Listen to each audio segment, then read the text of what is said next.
The Isdal Woman, A Shadow in the Valley. Bergen, Norway, November 1970. The air was sharp with frost, the kind that bit into your bones and hung heavy in the pines of Isdalen Valley, known to locals as Death Valley for its grim history of medieval suicides and treacherous hiking trails. It was a place where secrets could be buried beneath scree and shadow. On the morning of November 29th, a man and his 2 young daughters stumbled upon a sight that would haunt Norway for decades. A woman's charred body, sprawled across rocks, her arms frozen in a boxer stance, as if warding off an unseen blow. She was the Isdal Woman, a name given not out of identity but out of mystery, for no one knew who she truly was. The woman's belongings told a story of deliberate concealment. Labels were cut from her clothes, marks scraped from her possessions. A burnt passport cover lay nearby, its contents reduced to ash. The police found a fur hat, exotic for Norway, possibly from the USSR, but it bore no tag. An umbrella, a watch, a pair of earrings, all meticulously stripped of origin. It was as if she had erased herself from existence before the flames consumed her. Detective Einar Solberg, a grizzled officer with a penchant for puzzles, stood over the body, his breath clouding in the cold. "This wasn't an accident," he muttered to his partner, Tormod, as they catalogued the scene. The positioning of her belongings, jewelry and a watch arranged almost ceremonially, suggested intent, perhaps ritualistic. The autopsy later revealed a bruise on her neck, possibly from a blow, and soot in her lungs, proving she was alive as she burned. Her stomach held traces of 50 to 70 fentanyl sleeping pills, yet 12 more were found unswallowed beside her. Carbon monoxide poisoning sealed her fate, but the question lingered: suicide or something darker? Einar's investigation led to 2 suitcases abandoned at Bergen's railway station. Inside were wigs, non-prescription glasses, foreign coins, Belgian, British, Swiss, and 500 Deutsche Mark sewn into the lining. A notepad contained cryptic codes, later deciphered as a log of her travels: Oslo, Trondheim, Stavanger, Paris. She had checked into hotels under aliases: Fenella Lorch, Claudia Tielt, Alexia Zarnmerches, always claiming Belgian nationality, though her addresses, like Rue Street Hildegard in Brussels, were fictitious. Her handwriting suggested a French education, and isotopic analysis of her teeth, conducted years later, pointed to a childhood along the French-German border, with a possible move west during World War II. The woman's movements were meticulous yet erratic. She changed rooms frequently, once 3 times in a single stay, as if fearing surveillance. Hotel staff describe her as poised, with a Balkan accent and a faint smell of garlic. She spoke English, German, and Flemish, switching languages with ease.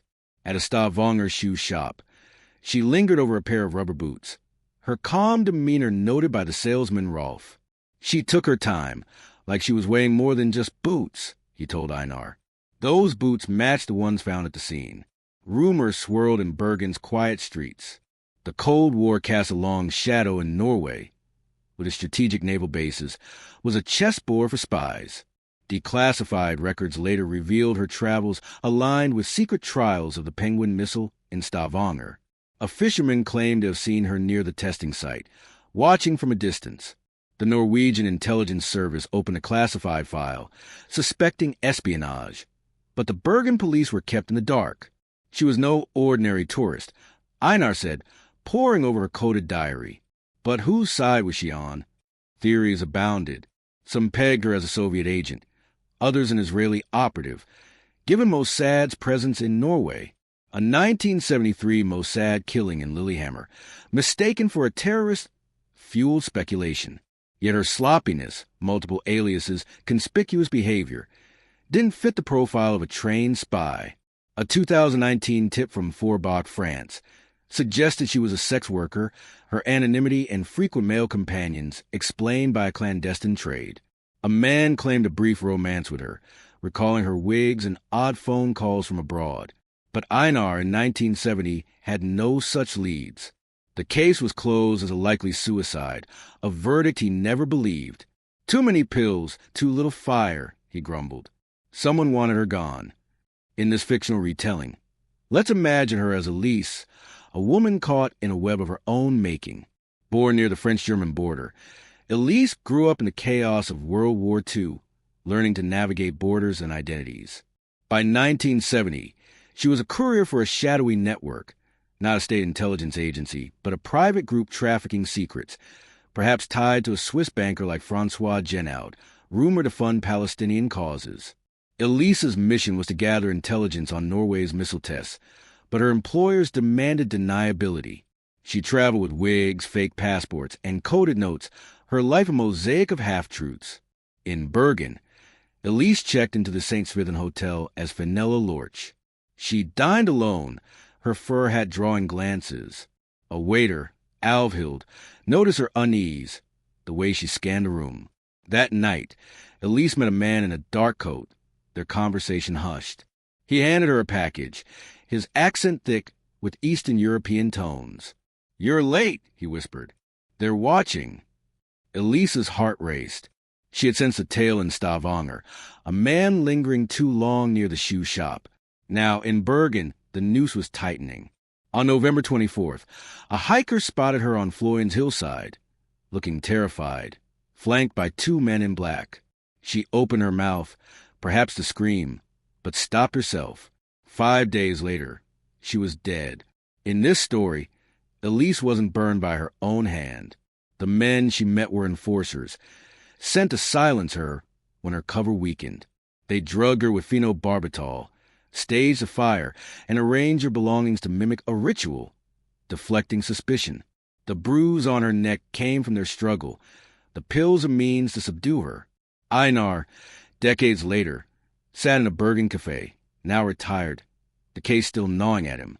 The 2016 reopening, spurred by NRK's podcast Death in Ice Valley, brought new hope. DNA analysis confirmed Elise's European roots, but no matches emerged. A sketch circulated, her face reconstructed from memory and bone. Einar wondered if she was a pawn.